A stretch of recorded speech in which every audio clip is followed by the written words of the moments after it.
Ketra hardly slept that night. The image of the thick bundle of Naira notes kept replaying in her mind, burning like fire. She had tucked the money carefully into her bag, but it felt heavy, heavier than anything she had ever carried in her life. She remembered her mother's trembling hands pressing crumpled notes into her palm on the day she left the village. It is not much, but may it open doors for you. Now, in Abuja, she held enough money to feed her family for months. And it had come so easily, too easily. The next morning, Lydia strolled into her room, already dressed in designer jeans and a flowing blouse. "So," she said with a mischievous smile, "how was your first Abuja blessing?" Ketra hesitated, then whispered, "Lydia, what exactly does the senator want from me?" Lydia laughed lightly, waving her hand as though brushing away a silly thought. "My dear, don't be naive. Men like Senator Mark don't give without expecting something in return. But don't think of it as a trap. Think of it as an opportunity. He's powerful. He's wealthy. If you play your cards right, you will never lack again." Ketra's chest tightened. She had prayed for opportunities, but was this what she meant when she asked God for a better life? Later that day, Senator Mark called. His deep, calm voice filled her ears through the phone. "Ketra, I hope you are well. I would like to see you again. Let's have lunch. I'll send a car for you." When the SUV pulled up to Lydia's apartment, Ketra's heart was pounding. This time, she was taken to an even more luxurious part of the city, a restaurant on the top floor of a tall building, where the view of Abuja stretched out endlessly below them. The marble floors gleamed, chandeliers glittered above, and waiters moved silently in crisp uniforms. Senator Mark treated her like royalty. He listened as she spoke about her dreams of finding a proper job, nodding thoughtfully. Then he leaned closer and said, "Ketra, you're a beautiful, intelligent woman. Why waste time struggling for a job that pays peanuts? Stay close to me, and I'll make sure your life is transformed. You will have your own apartment, your own car, everything you desire. All I ask is your loyalty." His words rolled over her like waves. Her mind flashed between images of her father's dusty vulcanizing shop, her mother's tired eyes, and the small mud house they lived in. With money, she could lift them out of poverty. She could build them a real home. She could finally give them the life they deserved. But another voice whispered inside her, "At what cost?" When the meal ended, Senator Mark handed her another envelope, thicker than the first. "Take this," he said warmly. "It's only the beginning." Ketra's hands trembled as she accepted it. That night, back in Lydia's apartment, she spread the money on the bed, staring at it in disbelief. This was more than her father would see in a year. She touched the crisp notes, her lips trembling as she whispered, "This could change everything." But deep inside, fear lingered. For the first time since arriving in Abuja, she realized that every dream carried a price. And soon, she would find out exactly how high that price could be. The days that followed felt like a whirlwind for Ketra. Senator Mark kept his word. Within a week, she had moved into a furnished apartment of her own, air-conditioned, with a big flat-screen TV, marble floors, and a kitchen stocked with food she had never even cooked before. The landlord treated her like royalty when she arrived, and the keys to the apartment jingled in her hand like music. Next came the car, a sleek Toyota Corolla, parked neatly outside her new home. Ketra had never even driven before, but Senator Mark assured her a driver would be provided until she learned. At night, she lay on her soft bed, staring at the ceiling in disbelief. Just weeks ago, she was squeezing herself into a bus from the village, her entire life packed in a small traveling bag. Now, she was living in the kind of comfort her parents had never dreamed of. Her parents called often, their voices filled with pride. "My daughter, God has answered our prayers," her mother said tearfully. "Don't forget us when you are settled." Ketra promised she wouldn't. She sent money home, and when her father called to say he had used part of it to repair the leaking roof, her chest swelled with joy. For the first time in her life, she felt powerful. But beneath the joy was a chain tightening slowly. Senator Mark's calls grew more frequent, more demanding. He wanted updates on her every move, where she was, what she was doing, who she was with. At first, Ketra thought it was care. Then she began to notice how heavy it felt. One evening, as she dressed to meet him for dinner, she caught her reflection in the mirror. The girl staring back at her wore designer clothes, flawless makeup, and a glittering necklace that had been a gift from the senator. But in her eyes, Ketra saw something else, a shadow of the simple, hopeful girl who had stepped into Abuja with nothing but dreams. That night at dinner, Senator Mark leaned back in his chair, swirling his wine lazily. "Ketra," he said in his smooth, commanding tone, "you belong to me now. Don't let anyone deceive you. Abuja is full of wolves, and I won't allow you to fall into the wrong hands." The words were gentle, but the weight behind them was not. She smiled politely, but her chest tightened. She realized that every gift, every luxury, every naira note was a thread weaving into an invisible net around her. Later, when she returned home and lay awake in the silence of her new apartment, the question gnawed at her. Ketra had begun to settle into her new life, but the sparkle of luxury could not hide the unease that was growing within her. The apartment, the car, the endless supply of money, they all felt like gilded chains, holding her in a world she didn't fully understand. One evening, Lydia visited her, unusually serious. Her usual playful smile was absent, replaced by a tension Ketra had never seen before. "Ketra," Lydia began softly, "there's something you need to know. Not everyone in this city plays fair. Some people want what we have, and they don't care who gets hurt in the process." Ketra's stomach tightened. "Who? What do you mean?" Lydia sighed, running her fingers through her perfectly styled hair.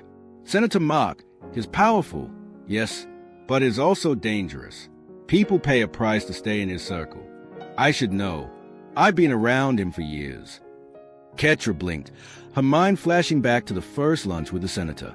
The warmth in his voice, the way he had promised her a life of ease, it all seemed too good to be true now. Lydia leaned closer, her tone firm. "You need to be careful. Enjoy the life is giving you. Yes, but never forget you're not completely free. Every gift, every favor, comes with expectations.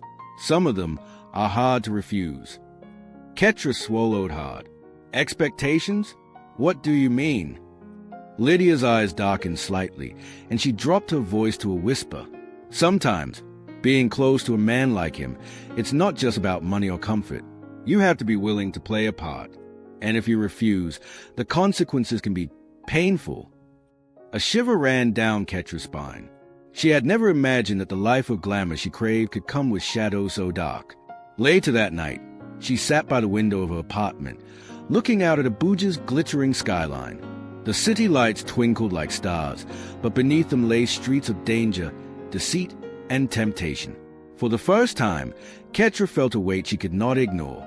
Her phone buzzed, a message from Senator Mark. "I have a plan for you. Be ready tomorrow." Ketra stared at the screen, her hands trembling. Lydia's warning echoed in her mind. She had wanted a breakthrough, a life far from poverty, but now she realized that this opportunity might demand more than she was ready to give. For the first time since arriving in Abuja, Ketra wondered if she had made the right choice. She whispered to herself, barely audible, "God, guide me. Show me the way. Don't let me lose myself in this world." The city, with all its glitter and danger, was waiting for her next move. Was this freedom, or just another kind of prison? The morning sun had barely pierced through the curtains of Ketra's apartment when her phone buzzed insistently. It was a message from Senator Mark. "Be ready tonight. We have important matters to discuss." Ketra's stomach tightened. Lydia's warning rang loudly in her mind. Every gift, every favor, comes with expectations. For the first time, she felt the invisible weight of a new life pressing down on her shoulders. She had dreamed of luxury, of a life free from struggle, but the cost had begun to reveal itself. All day, she paced around the apartment. She dressed and redressed, trying on gowns, rearranging her hair, making sure she looked perfect.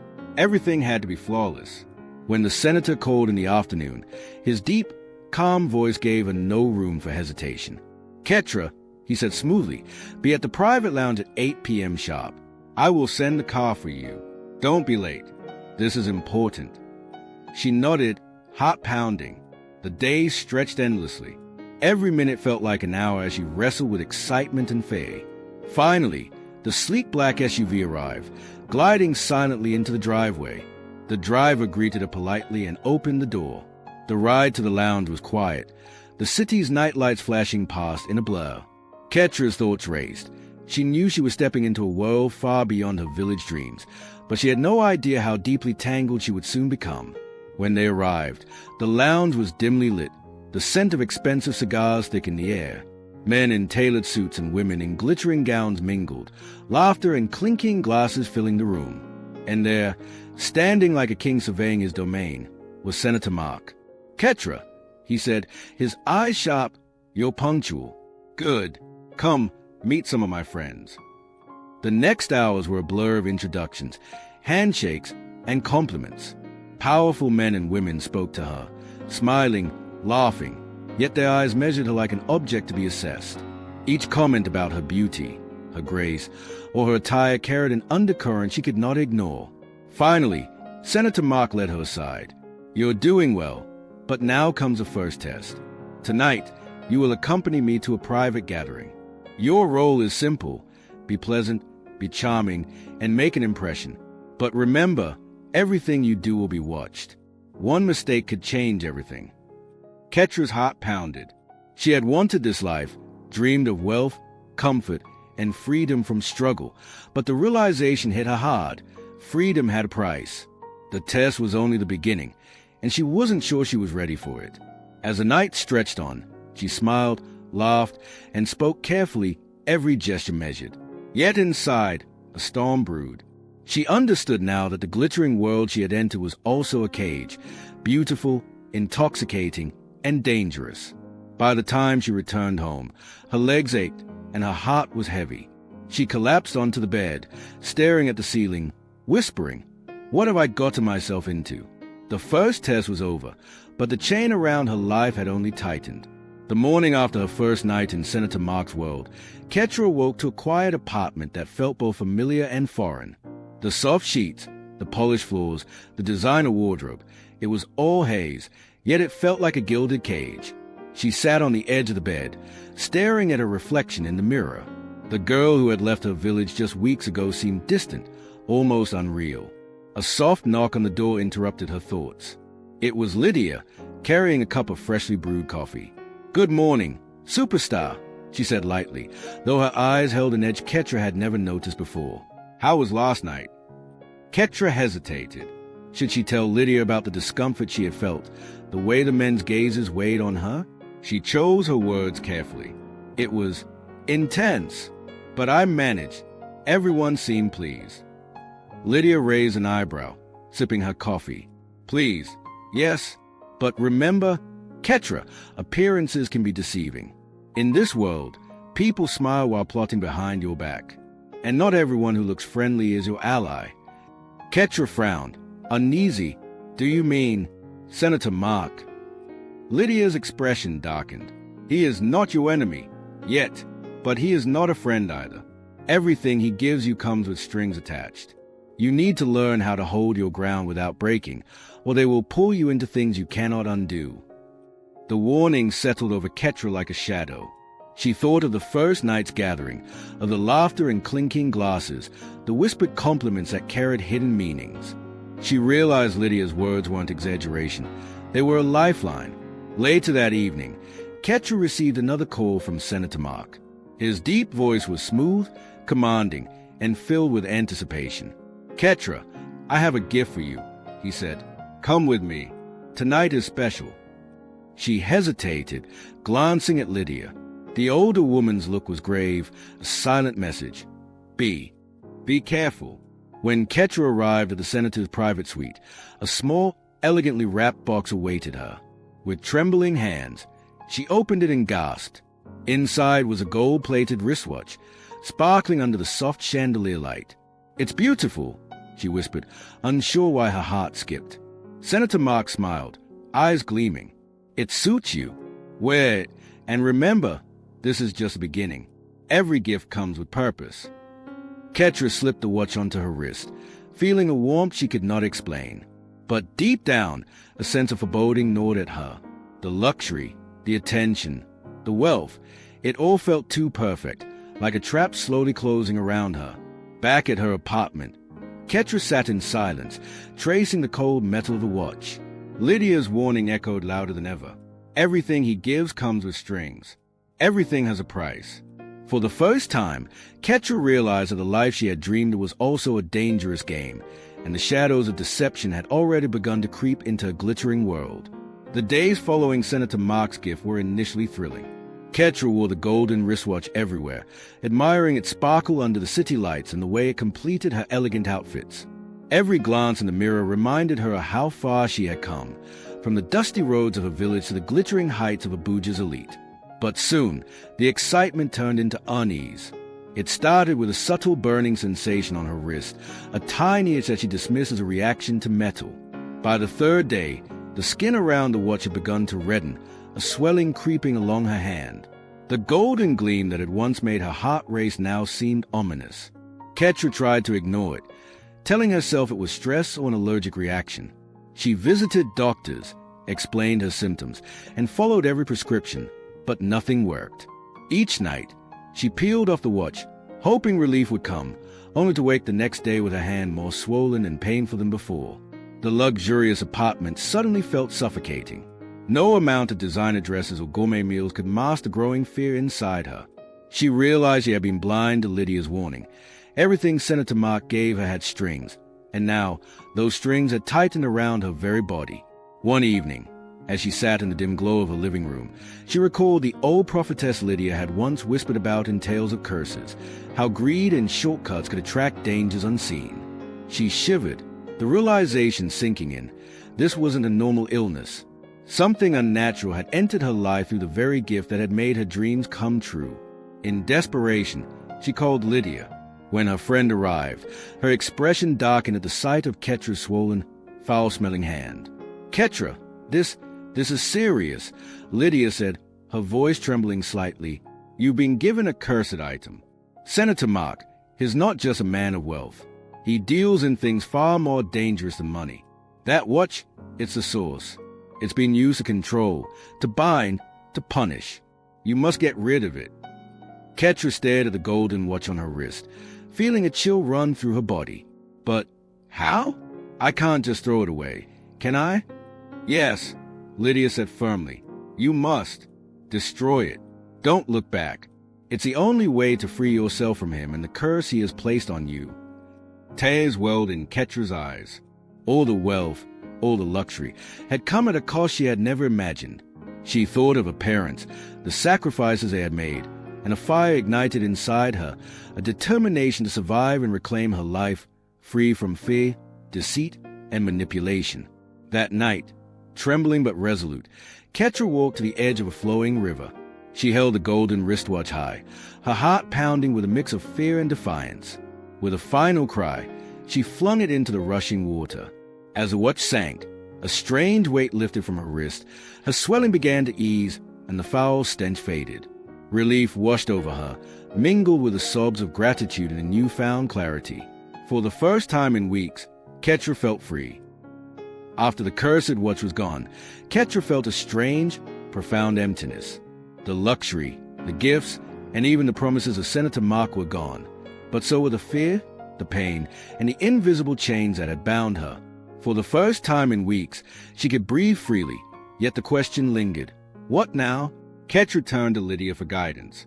Though their friendship had been tested, Lydia now spoke with an honesty Ketra had not expected. "Ketra," she said gently, "you've been given a second chance. Use it wisely. Abuja is a city of dreams, yes, but it can also break you if you forget who you are." Ketra nodded, tears blurring her vision. For so long, she had chased wealth and status, believing they would heal her life and elevate her family. But now she realized that true strength came not from money or glamour, but from faith, perseverance, and integrity. She began visiting a small church in the heart of the city, where a prophetess welcomed her warmly.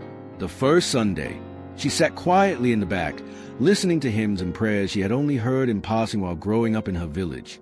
Slowly, the weight on her heart began to lift. The prophetess took a special interest in Ketra, guiding her through daily prayers and lessons in spiritual resilience.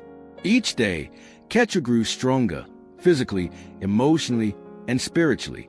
Her once swollen hand returned to normal, and the foul stench vanished completely. But more importantly, a sense of peace replaced the anxiety that had plagued her for months. Ketra began helping others in the church community, cooking for the elderly, tutoring children, and even sharing her story with women who had been misled by the false allure of wealth. She realized that her experiences, though painful, had given her a voice and a purpose beyond material success. At home, she sent money to her parents, but this time it was modest and earned through honest work.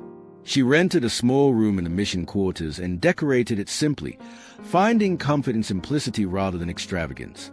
One evening, as she knelt in prayer, Ketra whispered, "Lord, thank you for saving me.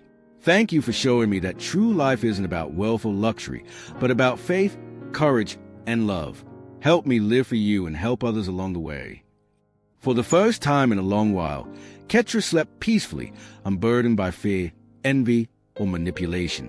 She had been broken, deceived, and tested, but she had emerged stronger, wiser, and more determined to live a life of integrity. Though the glittering world of Abuja's elite still called to her from the shadows, she now knew she could walk her own path, guided by faith and the lessons of her past. Months had passed since Ketra had thrown the cursed watch into the river. Each day brought new challenges, but unlike before, she faced them with faith, patience, and clarity. The life she once chased in glittering luxury had faded into a distant memory, replaced by a simpler, more meaningful existence. Her mornings now began with prayer, meditation, and reflection. She visited the church daily, assisting the prophetess and volunteering wherever she could. Children gathered around her as she taught them to read, while elderly members of the congregation welcomed her laughter and company. Each act of service brought a quiet joy she had never experienced in her days of wealth and opulence.